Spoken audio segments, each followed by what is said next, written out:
va commencer avec un texte qui a rédigé pour cet événement le père Ismael Moreno, jésuite hondurien, qui est le directeur de Radio Progreso au Honduras. Donc c'est le texte qu'on va partager avec vous pour ouvrir ce panel. On va lire seulement l'introduction de Development IP en français et après on va suivre le texte en espagnol en profitant de l'interprétation des langues qu'il y a ici, en ligne, en Zoom et en présentiel. Donc c'est l'introduction qui est Development IP fait par rapport au texte de Padre Melo. Bonjour tout le monde, moi c'est Jessica Ramos, mon collègue Félix Molina. Alors,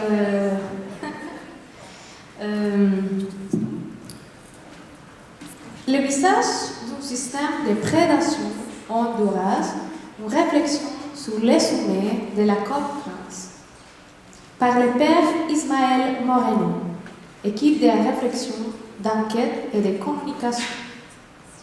L'oiseau national du Honduras, l'ara rouge, symbolise la grande biodiversité du pays dont Padre Melo attribue le déclin au système économique prédateur. Au moment où débute la conférence des Nations Unies sur la biodiversité COP15, qui se tiendra à Montréal, Québec, du 7 au 19 décembre 2022, nous vous présentons ce texte éditorial du père Ismael Moreno, appelé Padre Melo. Padre Melo était directeur de l'équipe de réflexion, d'enquête et de communication, ainsi que Radio Progreso. Des organisations jésuites fonctionnent dans le travail sur le développement communautaire et les médias d'intérêt public et soutenu par Développement et Paix Caritas Canada. Grâce à son rôle continu au sein de ces organisations, il y a une perspective unique sur la façon dont le peuple hondurien vit ces 5 jours qui seront discutés à la COP 15. Donc on va nous donner du temps pour changer la langue. On va lire en espagnol le texte de Padre Melo. Vertientes hondureñas de un sistema depredador. Delegados de 185 países se reunirán en el gélido invierno de Montreal en la COP15 para discutir cómo proteger mejor la biodiversidad y vivir en armonía con la naturaleza. Desde la calidez de mi terraza tropical en el Progreso, al norte de Honduras, seguiré con interés estos debates. Mi país centroamericano está repleto de recursos biológicos terrestres, marinos y costeros y de agua dulce, amenazados hoy por las actividades antropogénicas. La pérdida de la biodiversidad mundial y la consiguiente aceleración del calentamiento global es solo uno de los síntomas de un sistema que se manifiesta en una crisis que tiene en mi región las vertientes siguientes: profundización de la desigualdad social, aceleración de la degradación ambiental y el debilitamiento de la democracia. La primera vertiente de la crisis, la agudización de la desigualdad. La pandemia del coronavirus vino a destapar lo que había y en muchos casos estaba asolapado. La concentración de las decisiones y de los capitales en grupos mucho más reducidos que antes, así como el empobrecimiento y el aumento masivo del desempleo y de los miserables, parece ser el paisaje que dominará en los escenarios inmediatamente futuros. En esta crisis, las multinacionales y los grupos poderosos nunca pierden. Al contrario, las pérdidas las asume el Estado y las comunidades campesinas, indígenas y negras. En Honduras, La baja huella de carbono de las prácticas pesqueras sostenibles de las comunidades garífunas afrodescendientes de la costa atlántica norte no les ha protegido del despojo de sus tierras para una serie de complejos turísticos supuestamente verdes y respetuosos con el ambiente. Vamos a continuar este texto. Esta crisis de profundización de las desigualdades nos coloca ante un desafío inevitable: tocar la llaga del modelo neoliberal capitalista, con sus dinamismos económicos productores de desigualdades, exclusiones y violencia. Y esto ha de llevar a identificar y acentuar cercanía con las poblaciones que han venido cargando las consecuencias. Cualquier protesta de solución a la crisis de desigualdad ha de pasar por la solidaridad y cercanía con las poblaciones campesinas, urbano-marginales, los pueblos originarios, la juventud desempleada y marginalizada, las poblaciones migrantes, desplazadas y refugiadas, y las mujeres. Las poblaciones sufrientes y que cargan con los productos del neoliberalismo han de ser el factor que convoque a acciones conjuntas. Ningún cambio se podrá asumir sin la mirada y el compromiso puesto en las comunidades, las que sufren las consecuencias de las desigualdades. Continúa el texto del padre Ismael Moreno, director de Radio Progreso, uno de los escenarios de trabajo de desarrollo y paz en Honduras. Dice: la segunda vertiente es la profundización del deterioro y degradación ambiental ecológica. En lugar de impulsar un cambio de rumbo hacia programas, decisiones y prácticas de una relación amistosa con el ambiente, las crisis son generadas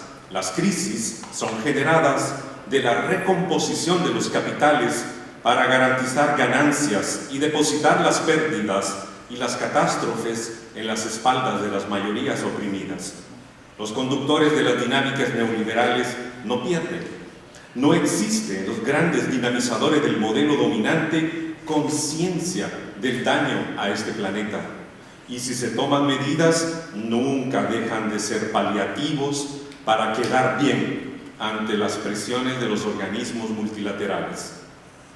En mi país, la isla de Zacate Grande, en el Golfo de Fonseca, en el sur de Honduras, sobre el Océano Pacífico, rebosa de biodiversidad protegida por las prácticas agrícolas y pesqueras sostenibles que realizan los pequeños propietarios locales que viven ahí desde los años 50. El Estado, sin embargo, concedió las tierras a unos cuantos ricos y famosos, amparado en un decreto de ley entregado, firmado, redactado por los ricos y famosos para que los diputados lo aprobaran en la Cámara Legislativa. El decreto decía que la isla de Zacate Grande es zona protegida y que los campesinos la están destruyendo. Hoy, estos campesinos han sido criminalizados por usurpar la tierra que los vio nacer a ellos.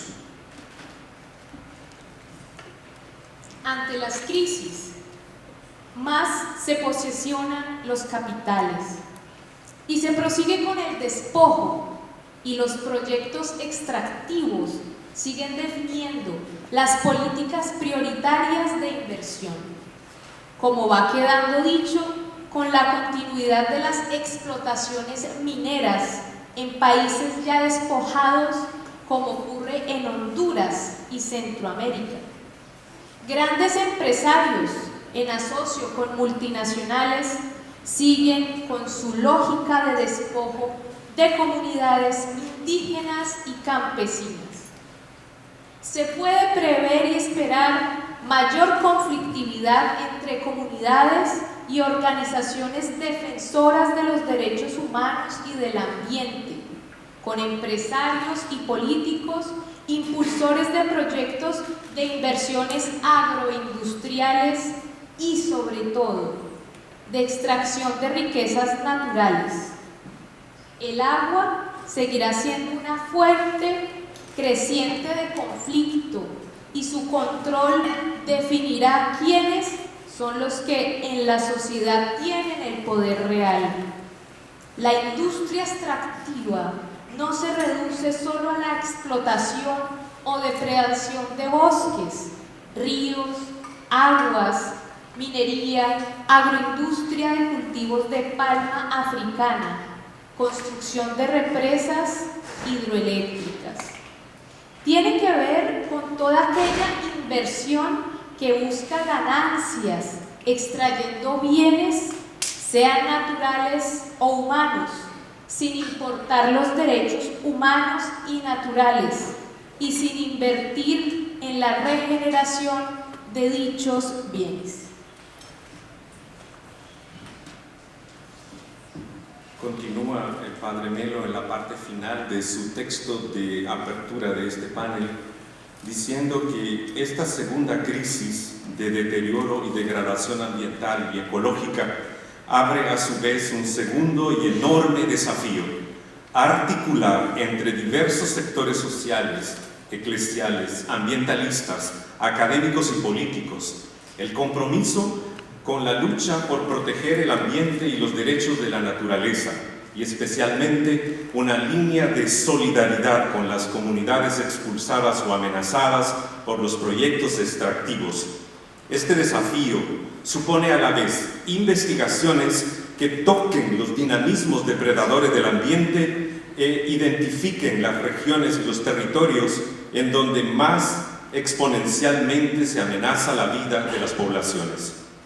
La defensa del ambiente y de los territorios campesinos e indígenas es incompatible con los proyectos extractivos.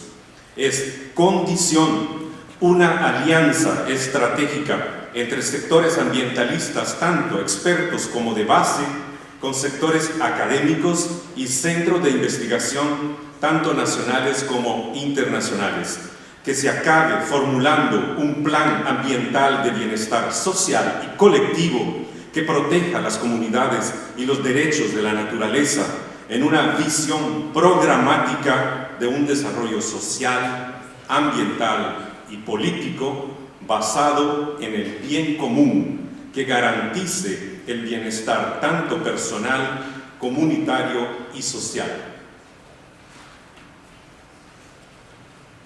La tercera vertiente de la crisis, y con esto ya terminamos: ingobernabilidad y degradación de la democracia. Lo que venimos llamando democracia se ha venido damnificando a lo largo del presente siglo. En lugar de aperturas hacia una mayor búsqueda participativa, la tendencia es a cerrar espacios de democracia y a consolidar proyectos autoritarios con un mayor liderazgo de militares, caudillos y dictadores, como es el caso de Centroamérica. Esta crisis de gobernabilidad nos sitúa ante un tercer desafío: abordar de frente el problema político, identificando los factores productores de deterioro de la institucionalidad. Nuestro deber como ciudadanas y ciudadanos es impulsar alternativas democráticas de base que enfrenten directamente el paradigma del poder dominante que desconoce la democracia legítima, el despojo y promueve la pérdida de biodiversidad y calentamiento global. Ahí es donde debemos centrar nuestra acción en estos tiempos inciertos de amenazas al planeta, agravadas con guerras que en el caso de Honduras ponen en peligro aún más a las comunidades garífunas de la costa atlántica, a las comunidades de Santa Bárbara en el occidente que están siendo expulsadas de sus territorios por las multinacionales mineras, a las comunidades campesinas de Zacate Grande amenazadas de despojo de sus tierras por empresarios depredadores que dicen proteger la biodiversidad. Muchas gracias. Merci beaucoup.